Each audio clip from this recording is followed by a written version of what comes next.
our focal point. It is not dhikr. This is not the objective. Dhikr, a person does all the time, regularly. Our real objective of coming together is to do our tazkiyah, is to rectify ourselves, is to improve ourselves. And it's just like an ill person goes to a hospital, and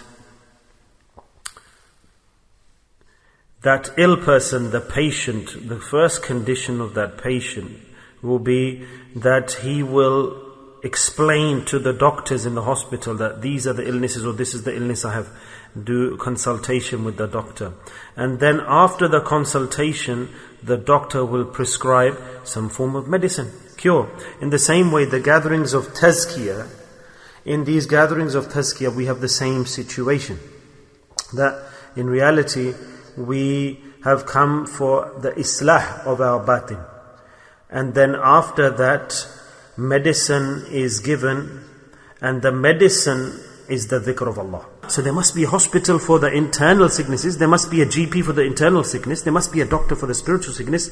We must have fikr for this as well, don't we? There must be discomfort for this, but we have layer upon layer of impurity gathering on our heart, our soul and nafs. And the Quran says that isme dhahira wa batina, that both are forms of sickness. And the internal sickness, zahir, if we give it a bit of attention and get a cure, maybe it will be fixed, and we get a bit of upset. For example, if one of my nostrils gets blocked in the night, I'll be unhappy. Oh, my nostrils blocked, I can't breathe easily, I'm tossing and turning, I couldn't sleep in the night, it was hard for me, etc. But the person who has a link straight away with what? That the spiritual internal sickness is linked directly with Jahannam, hellfire. What will be the result of that then? Let's think for a few moments. So is there an effect of this? There is an effect of the inner, the batini sickness. That when a person, there are the sins that we carry out during the day, which are linked to the batin. And mashallah, you are pious people, I am a sinner. I don't know how many sins I must have performed during the day. For example, I've left home, and I've sat in the car, and where am I going? Oh, I'm going to the majlis of dhikr, the gathering of dhikr. And when we start talking, speaking, oh, what about that person? What did he do? What did he say? Oh, and we are going to dhikr, and within 15 minutes, backbiting, lying, envy, hatred, jealousy, no limits to the sins that we have implemented and earned the punishment. So all of the sins, they are linked to Jahannam. And if we are sinning, especially the batini sins, then we have reached into the midst of Jahannam, hellfire. And we have no worry, no concern. We go to sleep, get up in the morning, same routine of life is carrying on the same way, astaghfirullah. And here, physically, if I'm sick, then you go to the doctor, then you go to the hospital, A&E. Oh, go and get some medicine. Oh, your nostrils blocked, go and phone, get an appointment, so it doesn't get worse. Yeah, everyone's saying, oh, why didn't you go to the doctor? Yesterday I told you, now you're even worse. And this spiritual sickness, batini, no emphasis. If anybody speaks about it, only the awliya Allah call the people to recognize, become aware of your batini sickness. And we call them foolish. And yesterday, Maraqbah was short yesterday, wasn't it? I think just for a few minutes. And remember, Maraqbah is never short. We think we have to do long hours on it. No. As soon as a person starts doing silent dhikr in the heart, sudden connection is made spiritual with Allah. Total. And 1 second of silent dhikr is equivalent to 10,000 years of verbal remembrance of Allah. Allah Ta'ala's name is so great, so powerful that we cannot imagine. It's so great. Allahu Akbar. Such a great statement. Allahu Akbar. To say once Allah, if a person makes intention, Allah, I want to say Allah in my heart once. As soon as we realize, what should we do? Make niyyah, intention that this tasbih that I'm holding, my shaykh gave me 12,000, I have to recite this much, or 1,200. I make niyyah before this, that this sin is in front of me. Allah, I want to eliminate this sin. Allah, I want to remove this sin from my life, and I request you, I have nothing else to my name that can assist me. It's zahir, it's apparent, obvious that I am imprisoned by my nafs, and these sins have imprisoned me, and I can't come out of the situation of love of dunya, love of wealth. I really like to count the notes and the money. I like to lie. I enjoy it when I do fraud and and cheat people and lie to people, and I like to take their wealth. So how do we take out this enjoyment? Today I went to this gathering and I realized that there's punishment for the sins, and I can't take the sin out of my heart. I don't feel like I want to go towards the good deeds. And I like to look at women and listen to women. I get up and I look at the computer, switch on the computer in the night, and I look at evil and impure, immodest scenes and pictures. Allah, you know my heart, you know my sins, I can't get out of this situation. Then from the ghaib, the announcement comes, Allah says, take the tasbih and do my dhikr. Remember me. Allah, I call out to you. Allah says, call to me and I will make you the human being, the good person. How can it be that Allah Ta'ala will not reform that person? Yeah, you're sitting down fine, at peace, and he'll make a little point, like you throw a spanner into the works, and he'll invite you towards argument. Argument is a dangerous thing. Don't do argumentation. No, this is not the case. First he'll make a difference of opinion. No, you didn't understand. No, I understood, but why do you do this? Don't you know this is better? No, brother, I'm telling you, this is the way. And then you start the inna shaytana yanza bainahum. Allah Ta'ala says that he overtakes you. Do you think divorces take place automatically? For no reason? Today interview partners who have divorced, husband and wife. Interview those people who are in jail today, who murdered someone else. No murderer will say who's in the jail today that I'm happy with what I did. No. You ask them, they say, I don't know why I did this.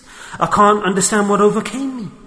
What again? After divorce takes place, no man will say, I did the right thing that I divorced my wife. No, I shouldn't have given divorce, he will say. I did wrong. But when he's enraged, and after being angry and he's cool, and he leaves that scene of the crime, the sin, he says, how did I do this? Uns. Human being is uns. He has been made by uns, by love, the reflection of love. And naturally we have the strength of love within us. So we feel regret when we do something wrong afterwards. Allah Ta'ala has explained that this is that sickness inside us that we don't even think about.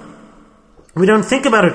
That we're praying salah, and then somebody, for example, elbows me. Why did you elbow me? I've seen various times people arguing in the masjid. Why did you elbow me? Why did you touch me? I was praying. Why don't you sit with ease, brother? Why are you getting angry? Maybe he just bumped into you by mistake. Where has that person come from? The house of Allah. What's the reason? Dirt inside, impurity inside. Have you ever seen a wali of Allah? He is overwhelmed by his own sins and his own negative drawbacks. Say subhanallah, subhanallah. Never does he look at others and criticize them and fight with them, because inside he's clean. I've got nothing inside, no problem with anyone else, no envy, no hatred, no problems, no issues. So is this not important? Is it not important for us to do to cure our batin? Is it not important? Is it not necessary nowadays to go to a sheikh? Is this an option? Explain to us the dangers of anger and how to control it. Anybody who controls his anger, Allah subhanahu wa ta'ala will open his heart and will instill into his heart iman and yaqeen and certainty, and Allah will fill his heart with iman and certainty and yaqeen. Yes, and one point, that a person who controls his heart and gets nearer to Allah Ta'ala says, I will fill your heart with iman, with peace, contentment, with yaqeen, with certainty. And then what else is left for that person to become a great individual? Tell me. Is there anything left? Does he need anything more? So shouldn't we try to cure our hearts? We should cure our hearts. Shouldn't we give tawajjuh and focus to us? Is there anyone who says that I don't have anger? Is there anyone who can claim not to have anger? We get so angry so quickly. And anger, I say regularly that we get angry on those who are weaker than us, we think. We have control over the wife or the children, we get angry with them. The person should control his anger so much that when you're even giving somebody tabligh, propagation of Islam, advising someone, then don't be angry at that time. Say subhanallah. Say subhanallah. What a great statement. What a great statement. That at that time when you're explaining something to someone, your son or your wife or your sister or your brother or your friend, when you're explaining to them, at that time when you're explaining, what should you not be? You shouldn't be angry at that time. You shouldn't be cold at that. You should have pain and fikr and worry and concern for that person. No, we don't have concern and worry and distress. We're angry. Why do you do this? Why didn't you read Quran today? You say, now you try and make me pray. Okay, so you can't tell him nothing, can you? Then you say, okay, make me pray, read the Quran. I'm not praying. I'm not going to recite the Quran. Try it. Why did you do this action today? Slap from the right to left. Why did you slap me? Because you did this action. That you're trying to show your power. And you're overpowering the child because I've got control. Is this the situation? No, never should it be like this. First tell the child or the person that, look, you've done something wrong, and control yourself at that time. That with this person, he is my client. He is not my son, he is my client. And through the actions of this person, I want to earn my akhirah. If through my words and my tabligh, this person is reformed, then I will earn Jannah. paradise. And not this, my son, I'm his father, I'm going to hit him, I am his mother, I'm going to hit him and pain him, he's dishonoring me. Never, never. And never will the child be improved. All life long, the child will remember these points, that I am going to become opposite to what my father wants me to become. And then he says, you know my father, why he wants me to do these actions? Because he doesn't want to be dishonored in society. Look at the nafsiyat, the thinking internally, the children. He is stopping me from bad actions, my father, because he's not worried about me doing bad. I've seen him doing many wrong things all day long. He's a thief, he's a fraudster, he eats other people's money. I've seen that he's telling me that this reason, because I'm going to represent him in society, so he's telling me to leave the sins. For his respect and honor in society, he's telling me to stop these sins, not for the sake of Allah's fear. If he feared Allah, then he would have put the hadith of Mishkat in front of him, and he would have done the same with Allah. He's my client, my son, I'm giving him tabligh, and due to him I want to earn Jannah. Allah, I want to save him from the fire. Say Subhanallah, Subhanallah. That Allah's Nabi Sallallahu Alaihi Wasallam, how do I stop anger?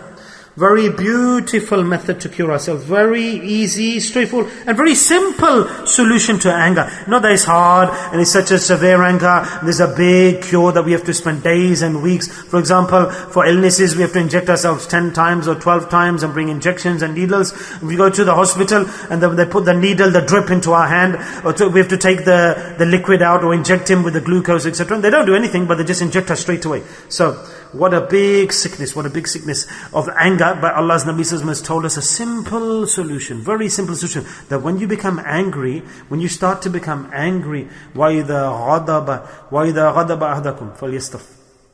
The first thing we do, the first cure, very simple. What should we do?